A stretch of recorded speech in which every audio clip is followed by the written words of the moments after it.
It is a good morning. Are you ready? Today's topic for a Shotgun Saturday is keys to infinite setups that yield.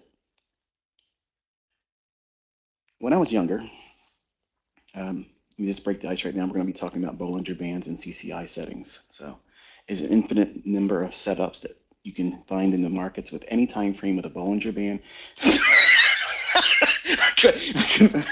I can't do it. I thought I could do it. I'm sorry. I'm sorry. Just want to make sure you're paying attention. Ain't no indicators around here, man. It's Saturday. Wake up, man. So, when I was 20 years old, the weekends were a source of anxiety, where every one of my friends were all like, "Man, I'm cutting loose."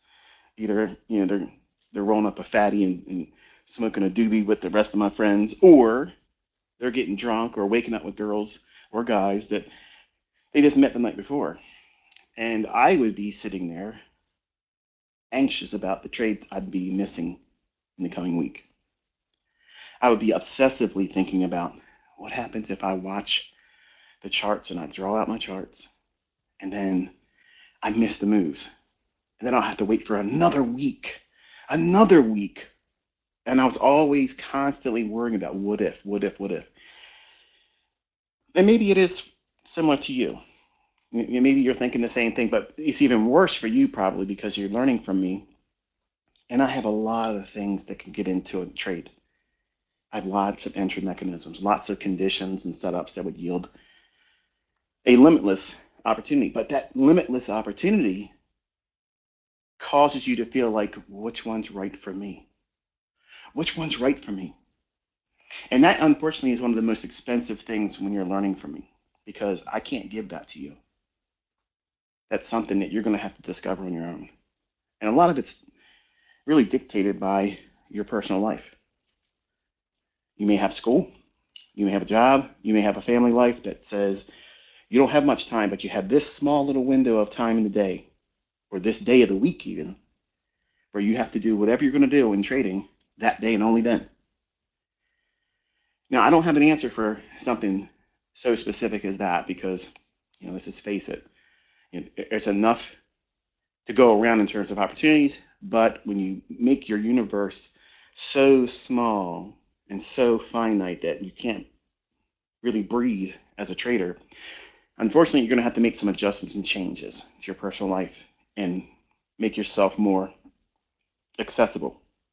And if that's not possible, then you're going to have to defer trading at a later time when you can do so. That doesn't mean you can't learn by looking at hindsight.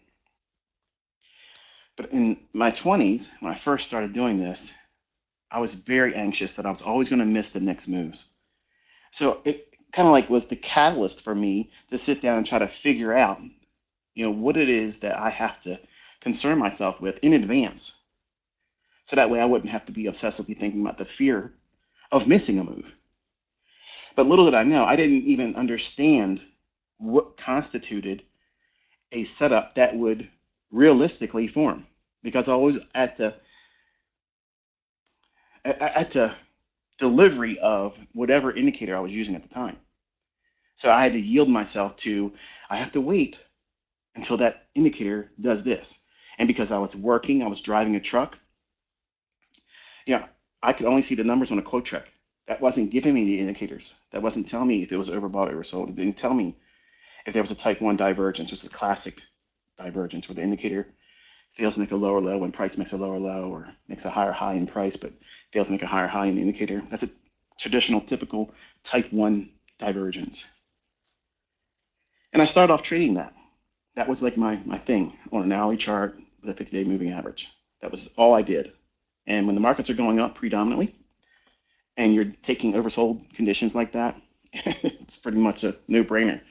And that was my initial luck in the marketplace because I was only doing one thing. I was a one-trick pony, scared to go short, didn't even know what that meant. But in a truck, like you in university, or you working a job, or you having constraints that your family says you can't do it as much as you really want to because you have responsibilities as a father, as a mother, or whatever. So you can't be in front of the charts when that indicator indicates that there's something for you to do. And that was problematic for me. I wrestled with it. I tried to come up with all different kinds of ways to work around that. And every time I did it with real money, I lost.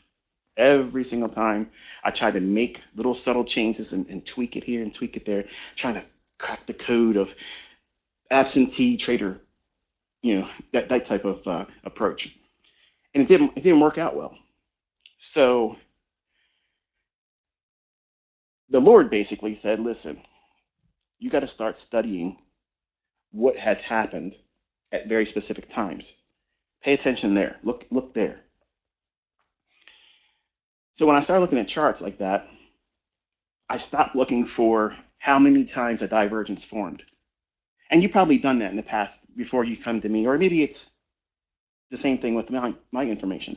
You look at old data, because I encourage you to backtest. I encourage you to collect opportunities where it's happened in the past. And you get excited, you're like, wow, man, look how many times it happens. And you start collecting it and you start thinking to yourself, I've seen it work like 18 times out of the last 20.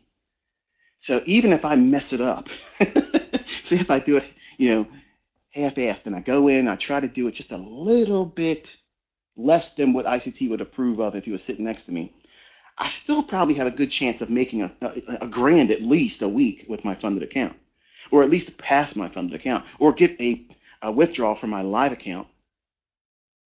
And you kind of like sweet talk yourself into it. And I did all that stuff too, folks. I did all those things. But you have to look at how often you have the opportunity to be in front of charts. That has to be completely worked out in advance. Otherwise, it's going to be a source of stress. If you're in a relationship and they're not on board with what you're doing, they don't care that you really believe that you're going to make money because they didn't see you do it yet. They haven't seen you do it week after week, month after month, year after year, and replace your job with it. So they're not going to have the same affinity for it that you do, or that you're trying to muster. You're trying to encourage yourself to stay focused, to be diligent, do what ICT says, focus, cut everything out. That's hard with your family. That's very, very hard. And I paid a price at doing that. So one of the things that I felt led by the Lord to do is stop looking for the frequency of indicators. And I started looking for the frequency of price delivery. When did the market generally create these repeating price runs? And when my mind shifted from indicator-based revelations in price to that of what tends to happen systematically, what tends to happen on a almost time-based schedule. Not every day, not every instance at that specific time or that day of the week or that month, but by far and large, it usually happens. And in and of itself, that is a huge advantage. And that's what got me excited, where I would have the energy to work 13 hours with drive time back and forth and stay up until the wee hours of the morning on work days and go to work with 2.5, 3 hours of sleep, driving, cranked out on Dr. Pepper, Mountain Dew. Like they were my energy drinks. Okay. And I would just literally just plow through my route as fast as I get done. And it never got any done any sooner. But I was so excited to go home and see what the market did. Now, sure, I watched it on my Quotrek, which was a little handheld device, kind of like an old transistor radio. And for those of you who don't know what that is, you can Google it and see it. I had that duct taped on the windshield of my truck. And I'm delivering candy and cakes and servicing coffee machines and soda machines and cold food machines. Trying to get home so I can see what I can do tomorrow. And that completely changed when I said to myself, I have to worry about one thing. I got to be on time. I got to be on time in every sense of the word. I got to be on time to be in front of the charts when it should move.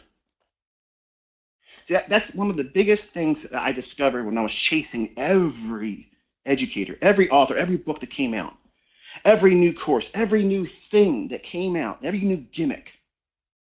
Every person mentioned that this is the person. This is the person.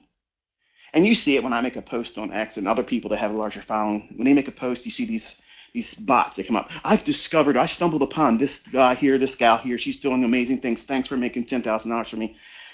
That kind of stuff worked real easy back in the 90s. And I fell victim to that kind of stuff. Today, it's kind of cheesy and nobody should pay attention to that. Because if you're chasing constantly, and maybe I'm one of those individuals for you right now, if you listen to what I'm going to talk about today and really take it to heart, I promise you, you won't chase anyone else ever again. You'll stop and you'll look in the mirror and say, I am all that I need. It's very simple in terms of trading, but what makes it hard is you can't get out of your own way. And I was like that for myself. I complicated things. I wanted to be perfect. I wanted to be right. I didn't want to lose. I only wanted to have an equity curve that went straight up. I never wanted to miss a move. Now think about the practicality of that. Is it realistic? No. But as a young 20-year-old and making a little bit of money in the beginning with luck, you tend to lie to yourself and you say, man, I'm the bee's knees, baby. I got this all figured out. I'm not natural. I wasn't good in sports, but look how good I'm at this. So you fill your head up with all kinds of nonsense and you start believing it. Until the market shifted from a bull market to a bear market, and then I couldn't do anything right. So I had weekend anxiety. I worked all week to make very little money, to spend the weekend stressing. And maybe you're feeling that. And I want to just gently remind you that you're thinking about it too obsessively. And you're placing a scheduled arrival of your understanding that you don't know when it's going to happen for you. But you have to free up that possibility for you to have it happen whenever it's supposed to happen. As long as you're diligent and you apply yourself every single day, even if it's just 30 minutes a day, studying, looking at what the price is already done, but specifically studying when it did it, on what day it did it, on what week of the month, of what year, 12 months, what months are real active. When I listened to Larry Williams in his course, he mentioned this day of week. And I'm like, this guy's got it down like that. No wonder he turned $10,000 into $2.2 million. You heard that right. He just got hurt and dropped down and drawdown, but ended it with over $1 million for the year. So I was thinking to myself, if he's got it figured out like that, he's got himself to a position of control over himself. Now, maybe if you listen to him and when he's been honest and he came out and said, look, it was real hard to be around him that year in 1987 because he was focused. He was really dialed in. He had no time to be talking with anybody else, even his family members. I'm sure I can relate to that because in my 20s, that's how it was every single day. Every single day, I felt like I was in the Robbins Cup. And I was only trading with a $1,500 account. I was trying my hardest to do it on a credit card loan. And you guys got it made, man. $100 here, less than, and you can have the imaginary $50,000 funded account. Come on, man. You have all the advantages, but you're placing so much emphasis on being there right now, so fast, it's unrealistic. And when you can't fulfill that, you can't live up to that, you start beating yourself up. Even if you don't journal, you're talking to yourself while you're driving, you're talking to yourself in the shower. Man, I'm so stupid. Why'd I do that? Isn't it amazing how after you lose, after you blow an account, you start thinking how great that trading system would have been if you just would have followed it? Like, I did all those things, built up this plan. This is what I was going to do. And then I did everything but that, lost money, and now you really love the trading plan. It's like a girlfriend or a boyfriend that you didn't really appreciate when they were with you, but when they're gone, absence makes the heart grow fonder. And I went through this cycle over and over again, looping. And I said, you know what? The problem is I'm not on time. I'm never on time. So I have to be acclimated to when the market is going to do something. So it was very amazing, astonishing, revelation for me to go through time-based studies and see that there's this repeating thing that happens all the time. All the time. It does these things over and over and over again. So when I sat down, I thought to myself, I'm going to make a market where I can codify, where I don't have to think about it. I don't need to think about it. I'm going to codify PD arrays that tell me exactly when I'm going to do something, because I know the market's likely to deliver a specific type of price run at that specific time, up to a very specific time. Now think about it. If you knew the three-digit number on the lottery was likely, not perfectly, but likely to give you 808, I'm just using it because it's my birthday. If it's likely to do that in this month of the year, are you going to play that 808 number every single week and day outside of that? No, of course not. You're going to do it when it's seasonally apt to deliver it. Are you going to be, as a card counter or a professional poker, are you going to play a table where the shoe of cards gets cold? You're not going to do that. You're going to get up and walk away. What are they doing? They're getting in sync with time. The time of that synchronicity of how those cards are going to come out and how every other card player at the table is going to play now. You think about it. You do these things in your own personal life. You only want to spend time watching the games that you have an affinity for, the teams that you care about. There's lots of games on the weekend, all kinds of sports, but you're only going to plop your rear end down and vegetate on that couch when your team's playing. Doesn't matter who they're playing. And ladies, there's all kinds of TV shows on, all kinds of TV shows on. But your story, your program that you want to keep up with, because the girls at work or the girls at your clique, they keep up with that too. So you want to make sure you're constantly invested in that, so that way you're not outside the loop when we're having conversations at the water cooler. You're on time.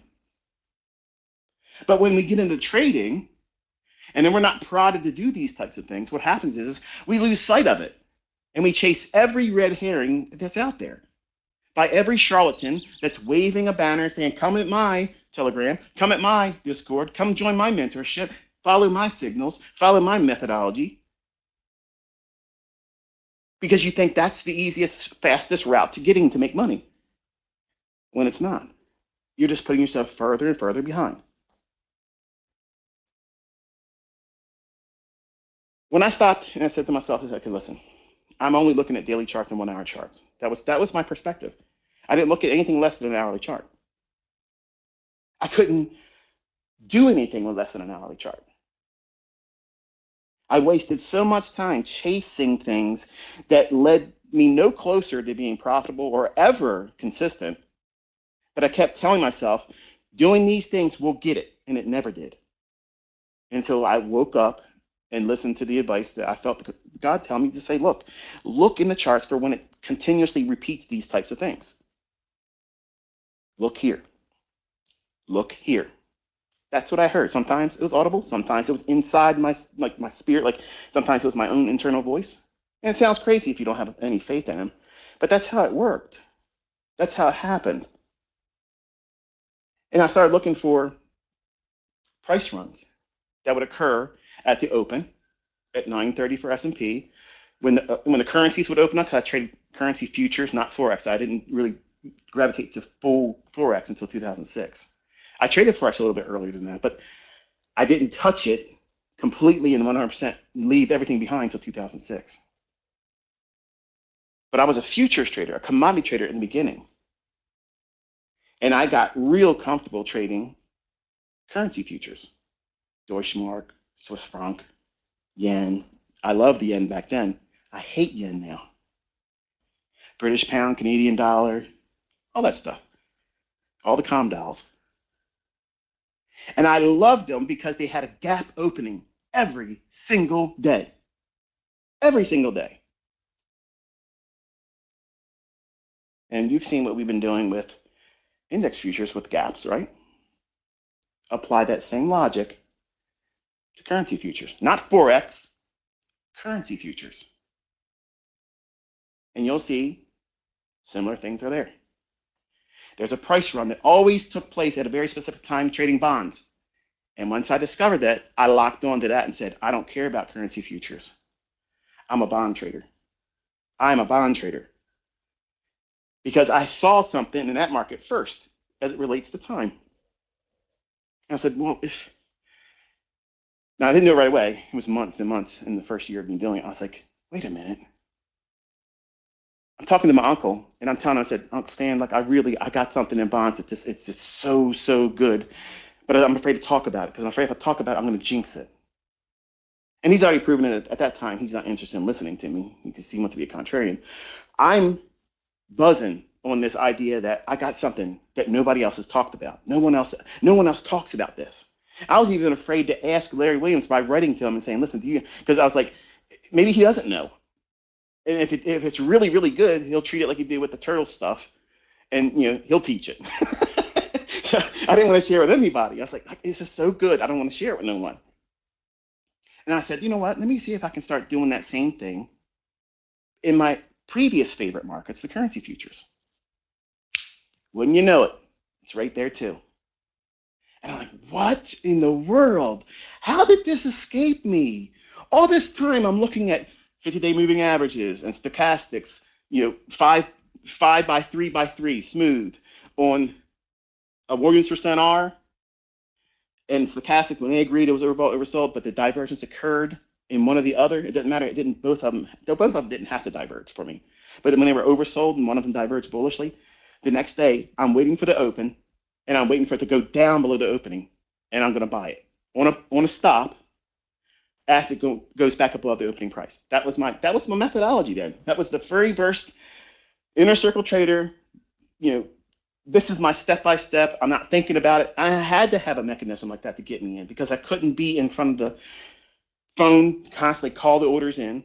So I had to put resting orders in, but I had to get that opening price. And I could get that on the Quotrek. As soon as it popped up on the screen, boom, I got my opening price. And then I watched and see if it started trading lower. If it went lower when I was looking to go long the next day, and the next day is what I'm looking at in the charts, not the charts, on the Quotrek, on my truck, I would already have the phone number from my broker in my hand, running to the payphone. Because that's how we did things back then. I had to have quarters in my pocket, run to the payphone, or if I'd run into an office building and I was doing the delivery for the snacks and cakes and whatnot, I would ask somebody, look, can I borrow your phone real quick? I got to call the office. And yes, I was lying back then, okay? But I was desperate. I had to get the orders in. So I'd call, had to wait for them to answer the phone. Lynn Waldock, yes, H desk, please. Hold 1 second. The whole time the market's moving around.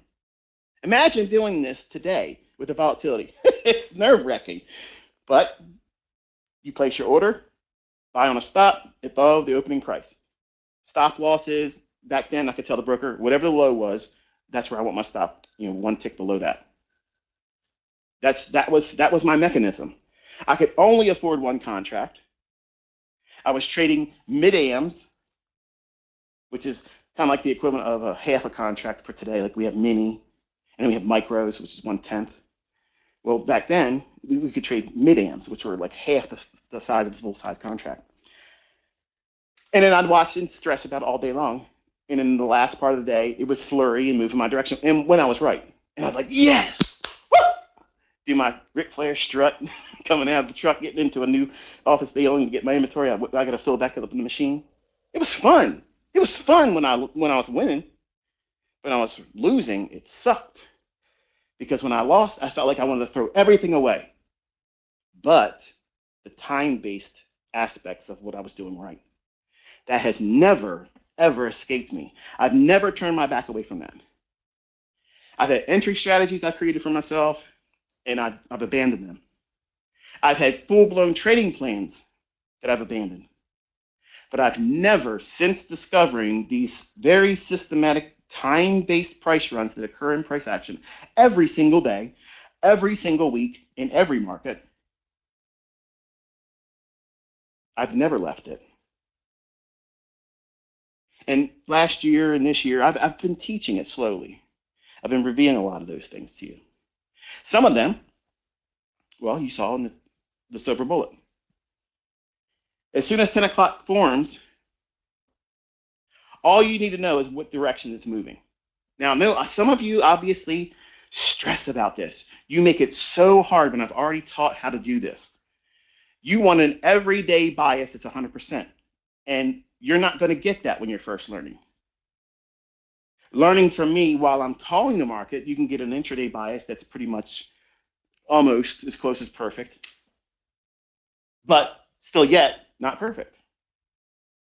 So you're building in no allowance for doing it wrong.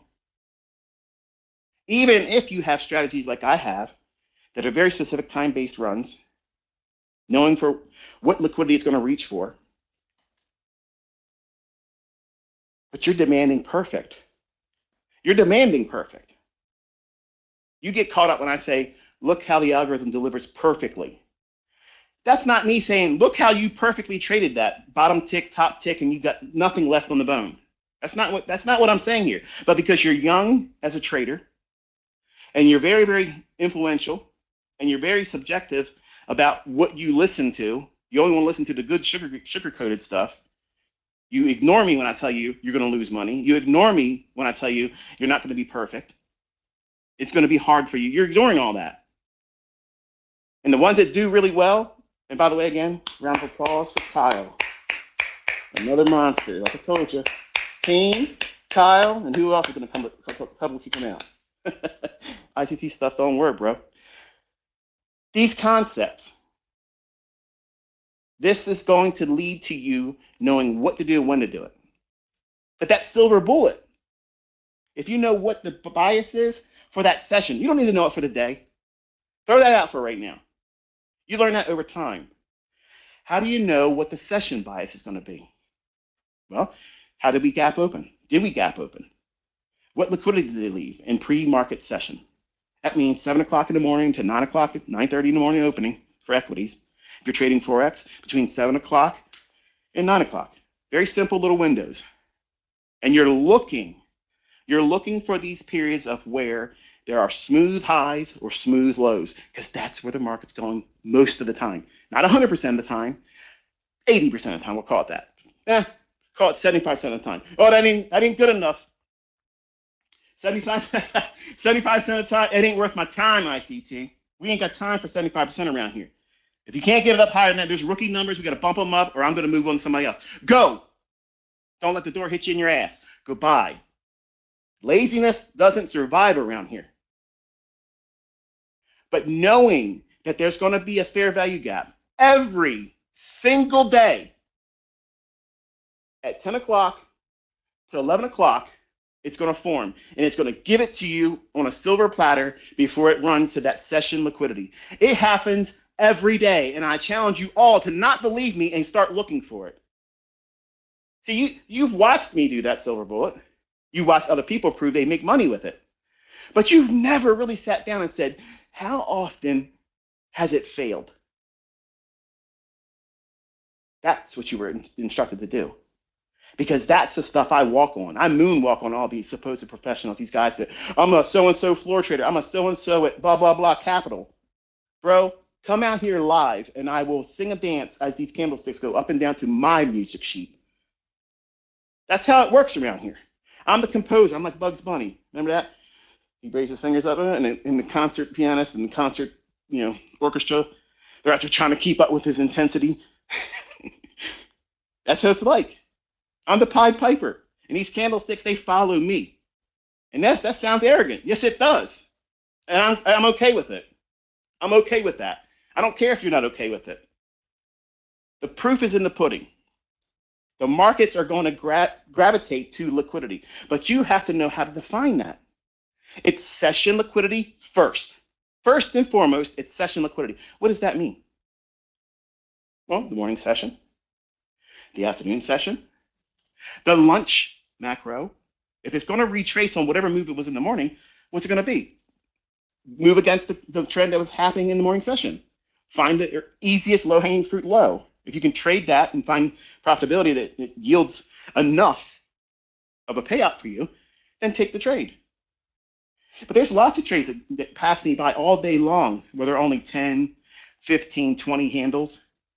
I could do them all day long. I don't care about them. They're constantly there. They're like a McDonald's or a 7-Eleven. They're on every corner. Drive down the road a little bit more, you're going to see another one. I'm not worried about them. I'm stopping at I'm stopping at the bus stops like where my wife's standing there. If I see my wife standing at a bus stop before I met her, I'm stopping at that one and say, honey, you need a ride because I'll take you where you gotta go. And you're gonna enjoy the ride. I'm not slipping in Mickey D's fast food drive-through. Okay. I don't slum it like that. I'm looking for the best setups. I'm looking for the things that make sense for me because I'm not a micro lot trader. I'm not a one lot trader. I'm in here trying to get something. And I want my time to yield to me a bountiful harvest. I want something that's going to be worth my risk that I put on, but also deliver gangbuster results like bang. Like Emerald Lagasse, remember him? He would just say bam, put his spices on it. He was fun to watch. Otherwise, it was kind of boring, but when he did that, it was great. What's another one, ICT? We already know about the silver bullet. Okay, first percent of fair value gap. It's going to form. It is absolutely going to form in the first 30 minutes. Or it forces you into a silver bullet at 10 o'clock. So what have I done? I've basically encapsulated that first hour trading between 9:30 and 10 o'clock. I'm sorry, 9:30 and 10:30. That first 1 hour trading, that is all I've been doing in front of you.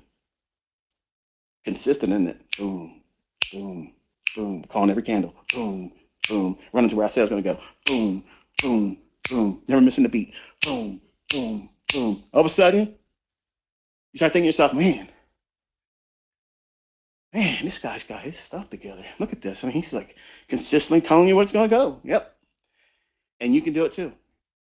I'm trying to tell you, I've already taught these things to you, but how much time have you spent working with it and blocking out everything else? That means everything else I've taught on my YouTube channel. Focus on one thing, folks. What happens if the first percent of fair value gap forms in the first 30 minutes, but price just keeps on running away and never comes back to it? Just throw it away? Just abandon it? Nope. Absolutely not. Wait till 10:30. 10:30 is that first hour trading. In that first hour of trading, you have the bulk of all this large influx of big conglomerate liquidity coming into the marketplace. It's shoved into the marketplace in the first hour. That's why there's so many opportunities for price to move around and gyrate. But after that first hour, if it's a trending day, it's obvious after the first hour. And it just continues and continues and continues until the close of the day.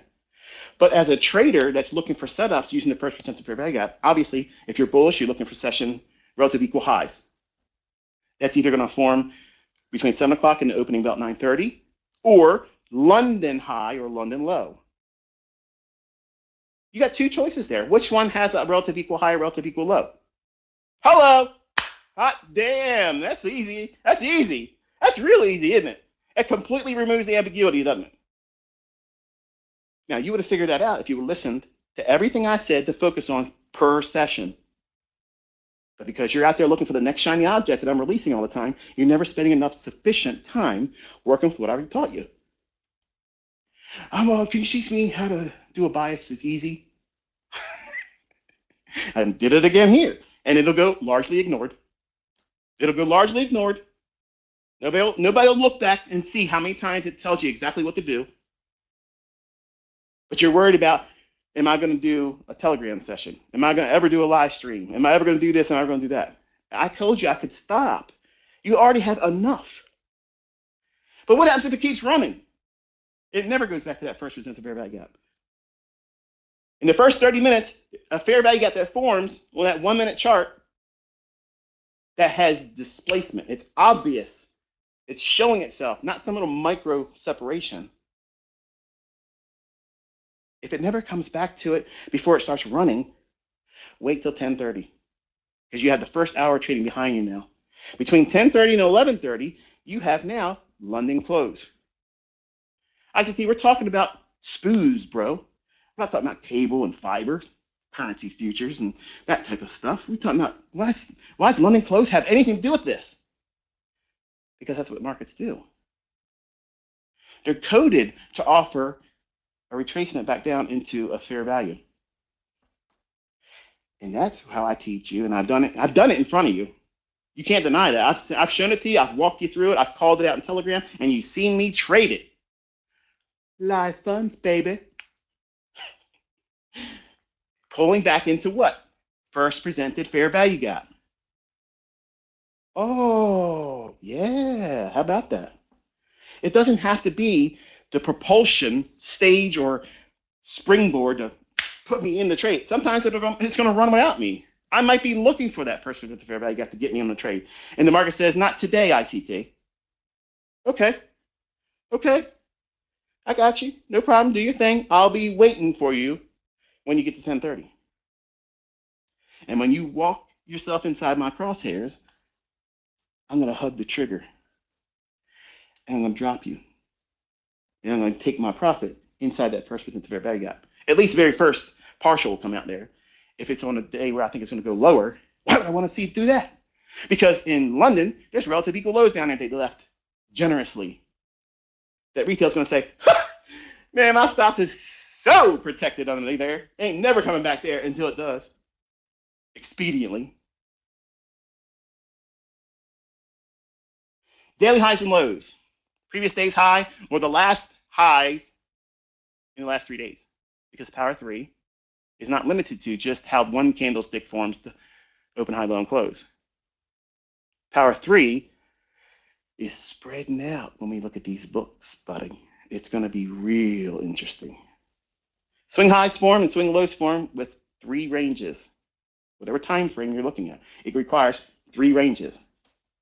Now you can have equal highs with no wicks, and that could become a turning point. They require something else that I'm not going to teach here because it takes a little bit more time to go beyond that, and I'm going to be escaping here in about 10 minutes.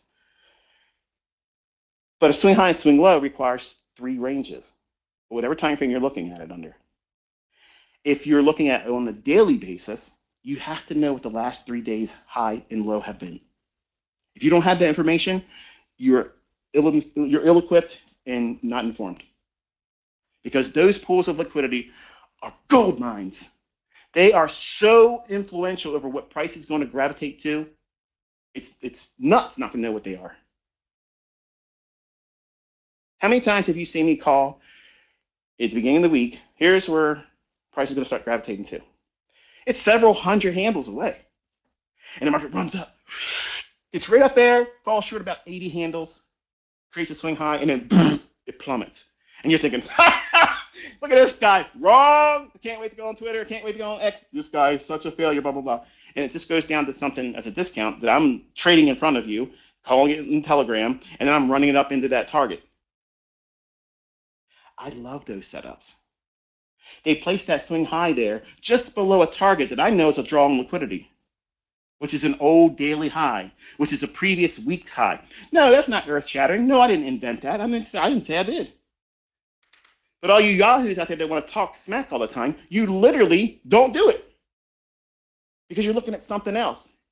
And you're posting, here's my $700 win. Here's my $500 win. What are you doing, ICT? An annual salary. Just saying. Just saying.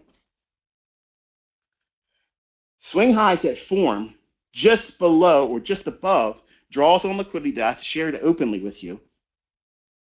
Look at what I've been teaching you. Look at the ones I've shown you. Why have I brought them to your attention? They're fitting the criteria I'm outlining here. Previous week's highs and lows. That liquidity is enormous. It's enormous. They're all time-based setups. They're never going to hide the daily high from you that was yesterday. They're never going to be able to do that. They're never going to be able to do that. But in Forex, they can. Compare all the major brokers for Forex. Look at GBP USD. They're never going to agree. They're never going to have the same high. They're never going to have the same low.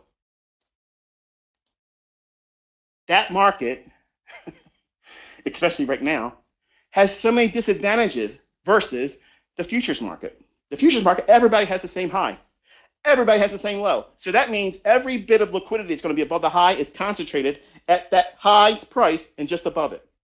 You cannot have that same affinity in Forex because there's a disparity. And when you look inside how those brokers operate, they have smaller little pools where they're trading against their clients. I could show you that because I had brokerage accounts through GFT, which I don't even think they exist anymore. They shut me down when I mistakenly talked out loud when I was on the phone. I said I was letting my son trade one of the accounts, and they're like, "What did you say?" I was like, "Yeah, I was letting my son. He was, I'm trying to teach him how to trade." And he goes, "Well, you're not supposed to do that." And I was like, "Well, just pretend you didn't hear it." And he finished the conversation with me, and immediately they sent me notice that they closed the account.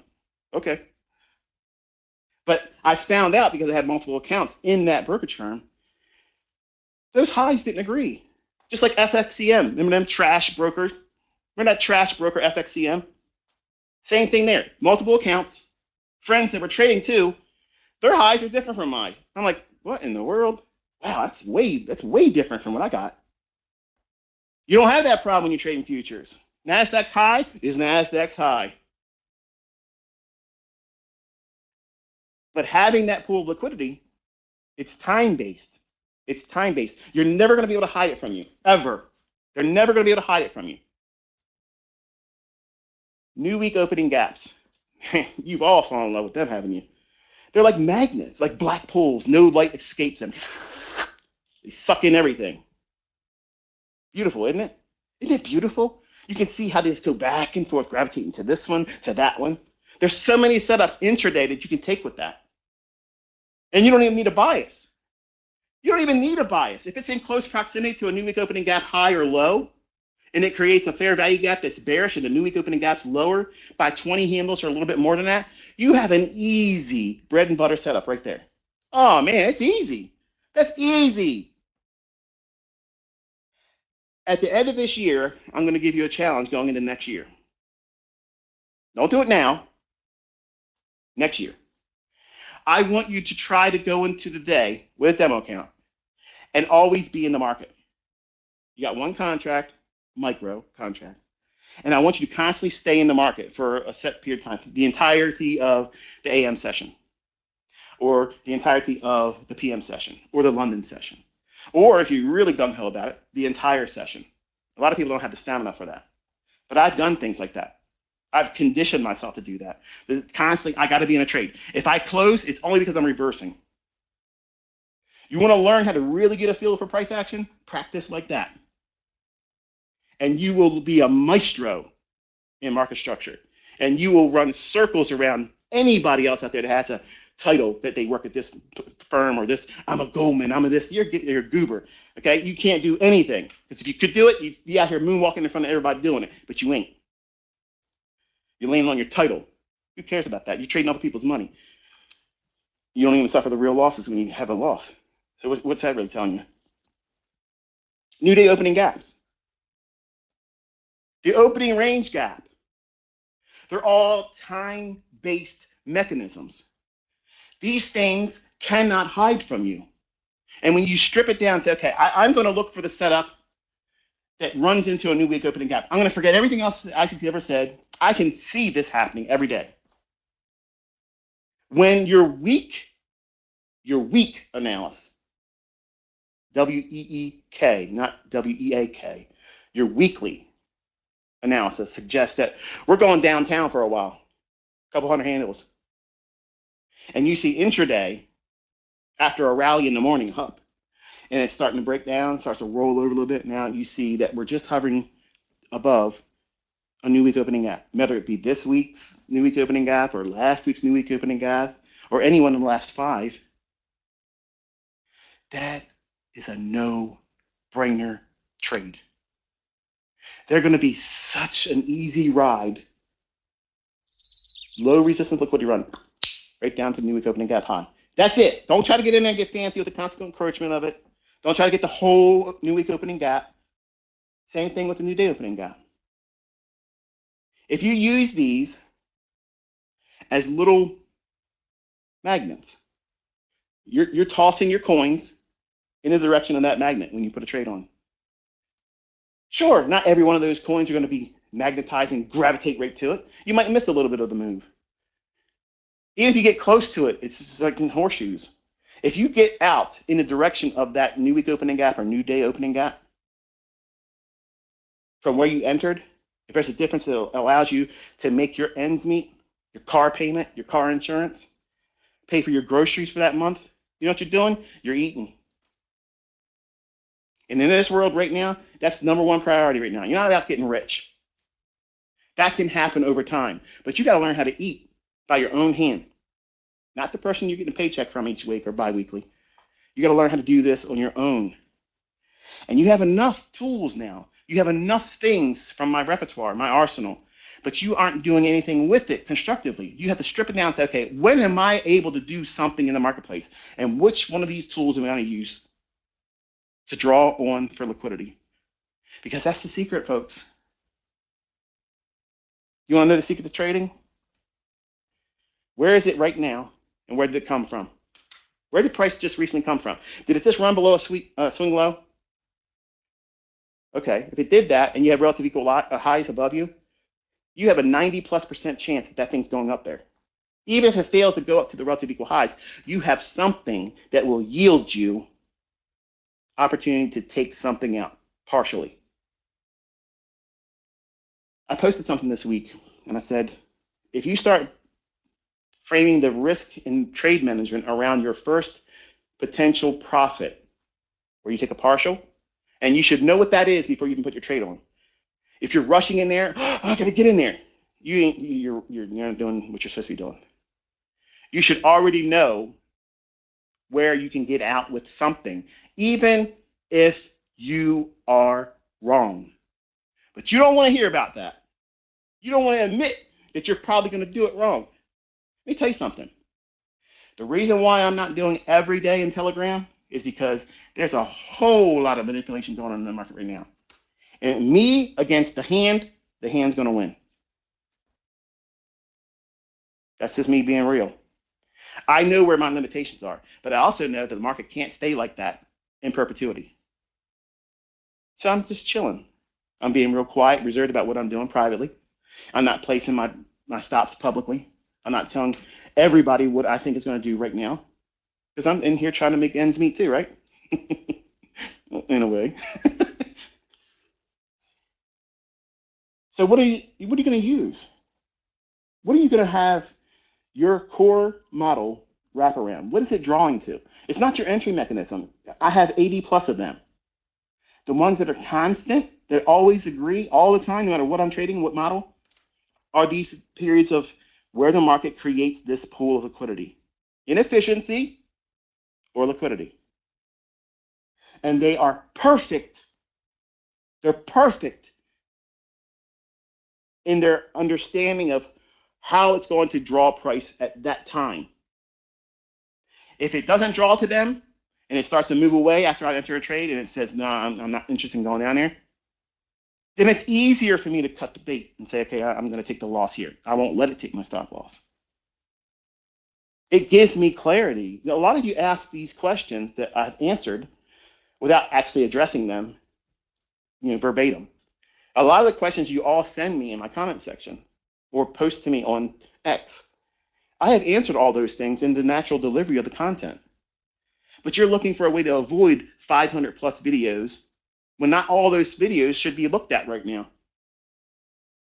Why all of you are still studying the old stuff when I've been presently calling it live right now is beyond me. I don't understand that. Like that, you stand in front of a magician, a world-class magician, and you're there to learn how to do and perform magic. And say, listen, David Copperfield, hey, listen, which one of your old CBS broadcasts do you recommend that I watch to learn from you while he's doing a workshop for free every single day? It doesn't make any sense to me. That shows me that the person that's asking that question or trying to do that has clearly no idea what they're getting involved in. They're not prepared. You're not even ready to be doing anything in the marketplace. If you're thinking like that, like imagine going to buy a car. It's a used car, but it's a vintage muscle car. It's decked out. It's been well preserved. And you say, hey, look, I'm here. I'm interested in your car. Okay, you want to test drive? No. I want to look at what other cars you have. How'd you take care of that? It doesn't make any sense. Where's your focus? If someone's going to show you the goods, prove it to you in front of witnesses that this is how the market's going to deliver price, and they have rule-based ideas, and it says, now watch how the market gravitates to this level here. My teaching style is I'm not going to put you in the trade. I'm going to show you where the market's going to go. Why did I do that? Because I know that all of you have a different personality that's going to lead to you seeing a bullish order block, and you have no affinity for the fair value gap. You don't know how to pick an order block, but you can see a fair value gap, and that's your model right there. Or, hey, I only trade breakers, bro. Breakers are nothing. Okay. I'm allowing you as my students to bring that personality, that choice of PD array. There's nothing that says that PD array is better than the other one, unless you want to mathematically define it by which one formed first and how much it yields to the target. That's the only way you can adequately say which one's better. And I'm saying that, regretting it already, because you're now thinking, okay, so now my pursuit, he's saying, without saying it, it's code word to look for. I didn't say that at all. Not everything I say is a mystery. Okay? Not everything that I'm saying is meant for you to go in and start thinking, he just said something. Let me start cracking the code. It's this plain, simple logic. Your choice of PD array is perfect for you at this moment in your career and your development. It doesn't mean that that's going to be the one that you stick with all the time, but once you learn how to use it, you have that behind you now. It's in your belt, okay, your utility belt. It's in your toolbox as a trader. And then you explore the use of another PD array. And over time, you might have 2 or 3 that you got really, really good with, but you'll learn how to use all of them to agree that the trade you're in is still good. That's the graduating approach to using what I'm teaching you. Find one to start and get a baseline understanding. You have to have a beginning baseline. How often does it deliver? How many times is it delivered at that time of day? What time of day? The opening, 9:30 to 10 o'clock, that opening range. 1:30 to 2 o'clock, the PM session, opening range. London, you start the day with true day at midnight to 12:30. That first 30 minutes. That's how I started trading the Globex with currency futures. That was my opening range. That was it. It still works today. It still works today. ICT, what are you going to do when they make NQ? They take away the stop in the afternoon. They're going to change the algorithm. No, they ain't. Because they cannot hide liquidity. There's always going to be inefficiencies. And there's going to be people that did something wrong. And I know what they are doing when they're doing it wrong. I told you, I got tricks I've never shown before. It could literally turn everything upside down, and I'll still be out here doing what I'm doing right now. That's confidence, folks. You can't buy that from a course. You can't learn that from a mentor. I've been doing this far too long to worry about what they're going to do to change it because they don't like I'm teaching people how to become rich. The cat's out of the bag, baby. CME, kiss my ass. You can't stop us. You can't stop us, period. Put that in your pipe and smoke it, you sons of bitches. You can't stop us. You can't do shit to stop us. You feel the charge? Yeah, you ain't doing shit. You ain't doing nothing. Make the market move all around. Do it. Move it all around. Clear the board. You can't keep it up because those large influx of flows that come in that you want to get those fees from when trades are taken, they're going to dry up. You got to calm that shit down real fast. You got to calm it down. Bring that volatility back in check so these large institutions feel comfortable again, because they're not comfortable right now. These are all little storms that last for a short period of time. As a new trader, you don't see it that way. They're changing the world's algorithms. No, they're not. They're disrupting things. Of course they're doing that. But that doesn't mean they're changing things that you're going to be using in the future for the rest of your career. So what if they do away with a new day opening gap? I got tools that they don't know I got. There's things that are just tucked in behind the code, just behind that source code that they don't know shit about. So I ain't worried about that. And neither should you. You have other things that you could be doing besides that. There's other things I taught you besides the new day opening gap. There's nothing for you to worry about. There's no fear that you have to concern yourself with. Nothing. You shouldn't be obsessive about nothing, period. Long and short is, all of these PD arrays, in concert with very specific pools of liquidity within specific times of the day, days of the week, Monday, Tuesday, Thursday, Friday, beginning and end of the weekly range. What happens if it's quiet on Monday and Tuesday? Well, you know what's happening on Wednesday and Thursday. You're going to have range expansion. Where do they lead the relative equal highs and lows on Monday and Tuesday? Because that's what they're going to gun on Wednesday and Thursday. How do you know that? Well, I know with a 90% likelihood it's going to happen like that when the economic calendar says there ain't nothing to worry about on Monday and Tuesday, but Wednesday, boom. What happens when they have CPI and PPI? You know, nobody can predict that. I don't try to stand in front of it. When I was younger, I tried. And I was picking up my ass with broken fingers and missing teeth. It's not fun. It would cleanly sever you. Let it happen. Let it happen. See what they left. Because the first point of indication you have right there, as soon as they rip that market higher or lower, the lower high that formed at 8:30 when that news report comes out, that's where they're going to take it back to. Because they know somebody gambled. And they're going to come back there and knock them off and keep running over top of them and go the other direction, or go back in the same direction and do half of the move that the report came out, or continuously go in that run after the report came out. These are things that can't be hidden from you, folks. But see, you don't think that way because you're looking for the Reaper, the Wraith, the Silver Bullet's second cousin. You're always looking for something new that this is going to be easier for you. Notice it's not getting any easier for you. It's still staying the same. But I'm giving you a menu to choose from how you're going to sit at the table and eat. How are you going to do it? What utensils are you going to use? You're going to feed yourself with a butter knife? Or are you going to use the spoon? The fork? Think about it. It's etiquette. You have to use proper etiquette when you're dealing with the marketplace. Which PD array are you going to eat off of? When you get down, when you sit at a nice five-star restaurant, you don't sit down and say, hey, you, take a look at this. I'm here. Watch this. And start just grabbing whatever you want with your hands. Or eating with the wrong fork. Instead of a salad fork, you're eating with the entree fork. You're messing things up. There's an etiquette to it. And you have to know what your model and what its approach is and how it's used. That's etiquette. You're not trying to do things outside your model. You're not trying to do something that you're not supposed to be doing.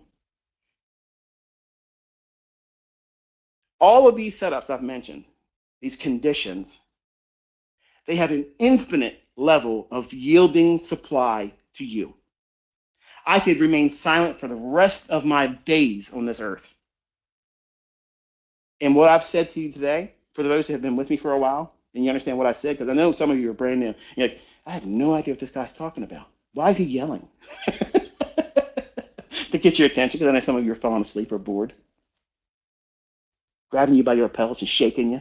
Listen, you're looking at the wrong things and obsessing about the wrong stuff. This is what you should focus on. That's what makes me ICT. I know what time it is. I know what time it is. And I also know what time it's going to get there. I'll never teach you that. But I can teach you when it will start. It doesn't do anything to me. Can't get in trouble doing that. Bottom line is, you're seeing my students doing it.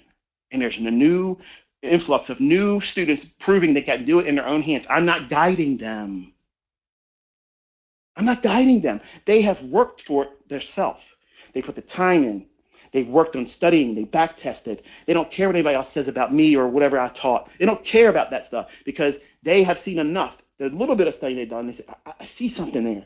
I'm not going to let go of this like a pit bull in a pork chop. I'm not letting go.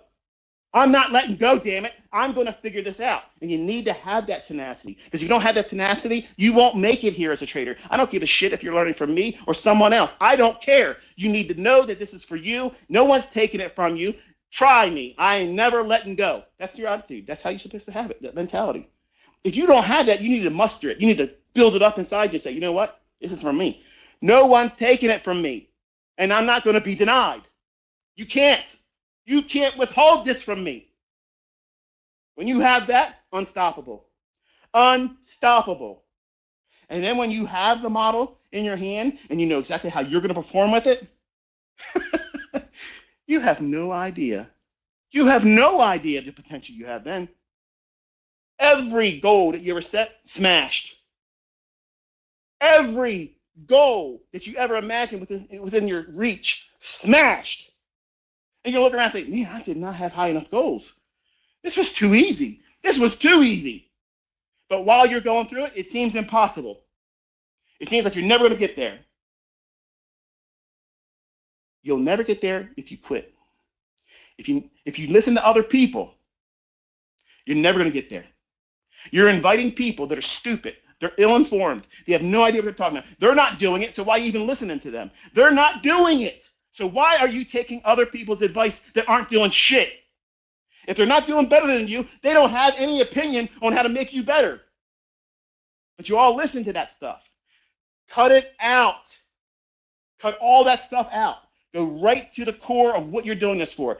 You want to be self-sufficient. You want to be able to make this money on your own. You don't want to listen to me. You don't want to listen to anybody else. You don't even want to be on social media. Fuck these people. You don't want to give a shit about what they say about you. You don't care. You don't give a shit if they see what house you live in. You don't give a shit what kind of car you drive, how much money you got in the fucking bank. You don't care about none of that because you're living your life. You're taking care of your family. If it fucking offends you, I don't give a shit. Move on down the fucking road because this is where the rubber meets the road, folks. No one's going to protect you.